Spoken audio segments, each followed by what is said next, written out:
Assalamualaikum warahmatullahi wabarakatuh. Bismillahirrahmanirrahim.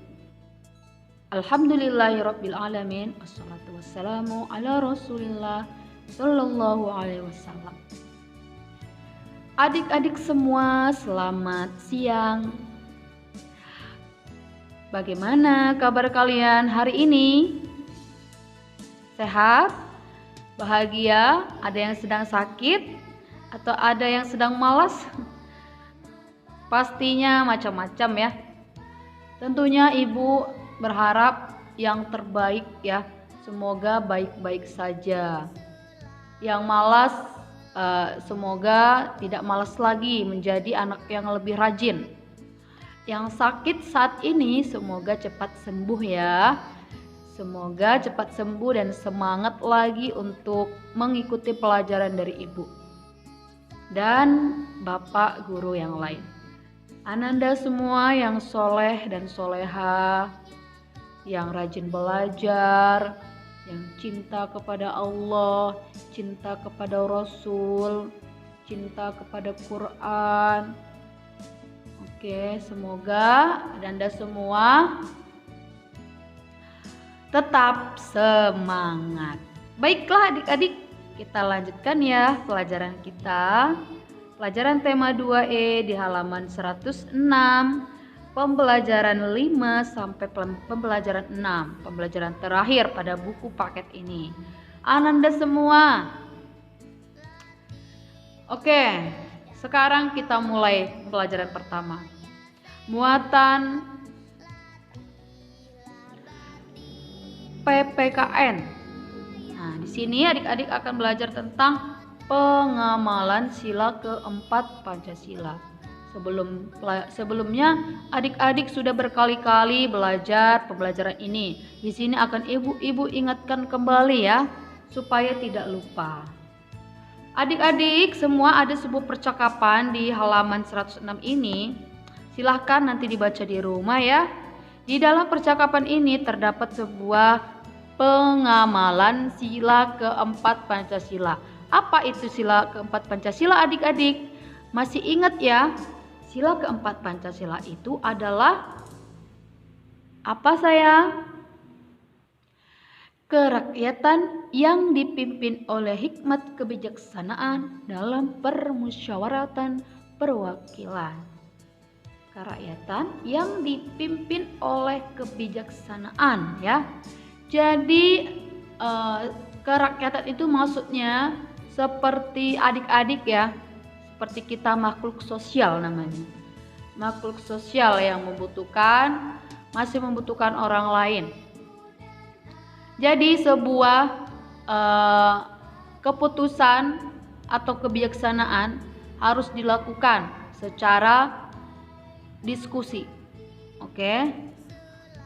Hasil keputusan, hasil kebijaksanaan, hasil kesepakatan itu dilakukan dengan bermusyawarah terlebih dahulu atau diskusi bersama. Seperti gambar ini ya adik-adik ya. Nah, ada sebuah keluarga yang sedang berdiskusi tentang bagaimana atau di mana kita akan berlibur. Karena tema kita ini adalah tentang wisata ya adik-adik ya, pengamalan di tempat wisata. Jadi hal-hal yang perlu diperhatikan seperti menentukan kemana berlibur. Jadi lakukan bermusyawarah supaya tujuannya dari rencana berjalan dengan lancar. Baiklah adik-adik, di halaman 107 ini juga terdapat sebuah contoh-contoh pengamalan sila keempat. Salah satunya ketika di tempat wisata. Di sini adik-adik bisa melihat ada gambarnya ya. Nah, satu keluarga sedang berkunjung ke tempat wisata, kemudian salah satu contohnya yaitu tidak mengambil keputusan sendiri. Ketika hendak beristirahat, ataupun ingin membeli sesuatu ataupun ingin berpindah ke tempat lain, jadi di tempat wisata kita harus menanyakan kepada keluarga ya, bagaimana jika kita istirahat dahulu, seperti ayah ya, seperti ayahnya Nina misalkan, contohnya namanya Nina. Bagaimana jika kita istirahat dulu, ayah sudah lelah berjalan, jadi tidak tiba-tiba istirahat gitu. Jadi harus ada pemberitahuan atau konfirmasi atau informasi kepada yang lain. Ya, contoh yang kedua apalagi seperti ini, meminta izin jika ingin berpisah dari rombongan wisata. Di tempat wisata ini banyak sekali yang pengunjungnya ya, salah satunya itu entah dari sekolah ataupun dari daerah lain, dari kampus, dan lain-lain macam-macam. Di sini jika kita bergabung dengan rombongan, kita tidak boleh pergi begitu saja karena akan menyebabkan teman-temannya kehilangan ya, merasa kehilangan dan kesulitan untuk mencari nanti. Jadi adik-adik harus perlu sekali untuk meminta izin terlebih dahulu. Adik-adik semua, nah kita lanjutkan pembelajaran 6 halaman 110. Halaman 110, pembelajaran terakhir. Di sini adik-adik akan membahas atau mempelajari tentang pengamalan dari sila kelima Pancasila. Sila kelima itu apa? Yaitu keadilan sosial bagi seluruh rakyat Indonesia. Adik-adik bisa memperhatikan di sini gambarnya. Gambar yang kedua ini terdapat sebuah bingkisan dari anak-anak sekolah dan para guru ya. Nah, maksudnya ini apa? Ini sebuah bingkisan yang akan diberikan kepada korban bencana misalkan ya, ataupun orang yang kurang mampu, orang miskin misalkan, orang yang tidak mempunyai bekal, orang yang tidak mempunyai harta misalkan. Jadi salah satu pengamalan dari Pancasila yang kelima yaitu antara lain memberikan bantuan kepada orang yang membutuhkan.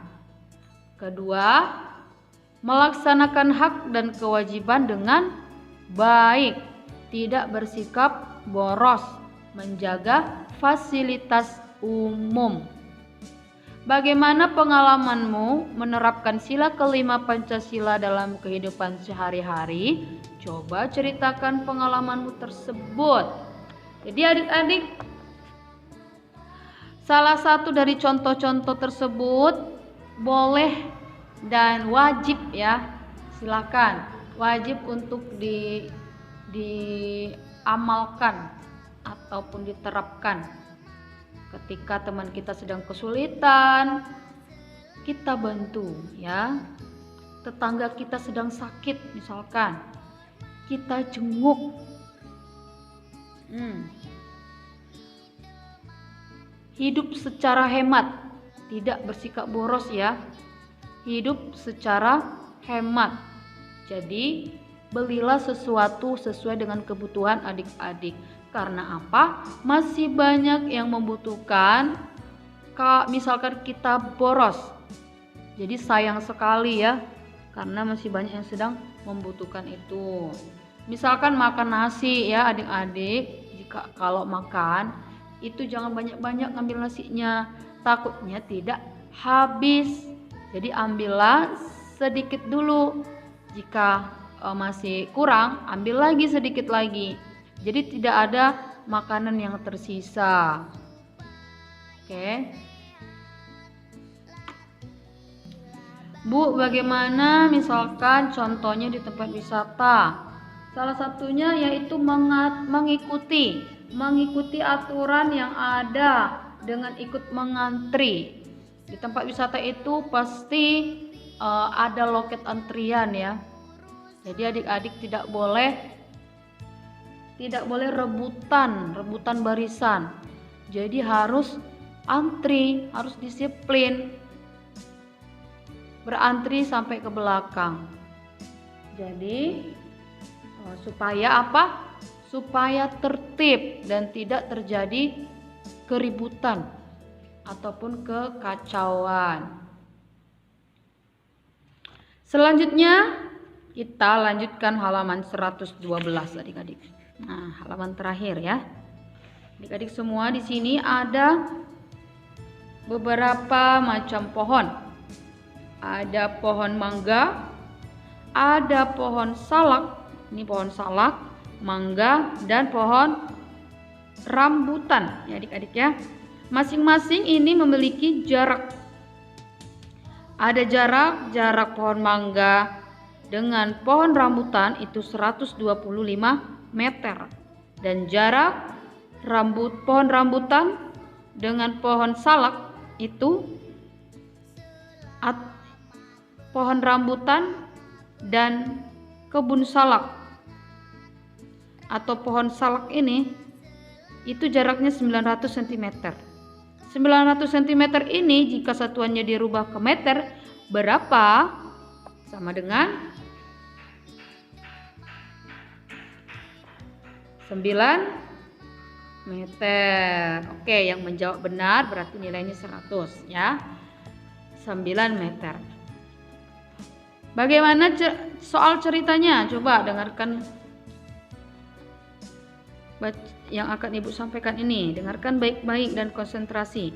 Buah yang berbeda ditanam di kebun yang berbeda. Jarak antara kebun mangga dan kebun rambutan 125 meter. Jarak antara kebun rambutan dan kebun salak 900 cm. Berapa jarak dari kebun mangga ke kebun salak jika melewati kebun rambutan? Sini katanya berapa jarak kebun mangga ini ke kebun salak? Oke, berapa jaraknya? Terus bagaimana cara menyelesaikannya, Bu? Nah, di sini cara menyelesaikannya ada di bawahnya. Jadi tuliskan dulu kembali soalnya ya. Soal cerita itu bisa langsung dikerjakan dan buat perinciannya terlebih dahulu seperti ini. Ditulis kembali soal ceritanya. Jarak dari kebun mangga ke kebun salak sama dengan jarak dari kebun mangga ke kebun rambutan. Ditambah jarak dari kebun rambutan ke kebun salak. Nah, oke. Sekarang samakan satuan jarak terlebih dahulu ya. Jarak mangga ke rambutan yaitu 125 meter. Jadi satuannya sudah sama. Kemudian jarak rambutan ke kebun salak 900 cm dirubah 900 cm dirubah menjadi meter.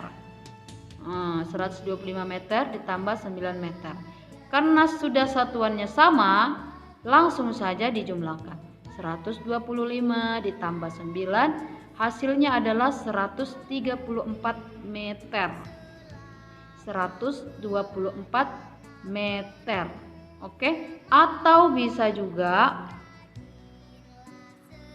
dengan seperti ini ya adik-adik ya. 1 meter 34 cm. Nah, oke.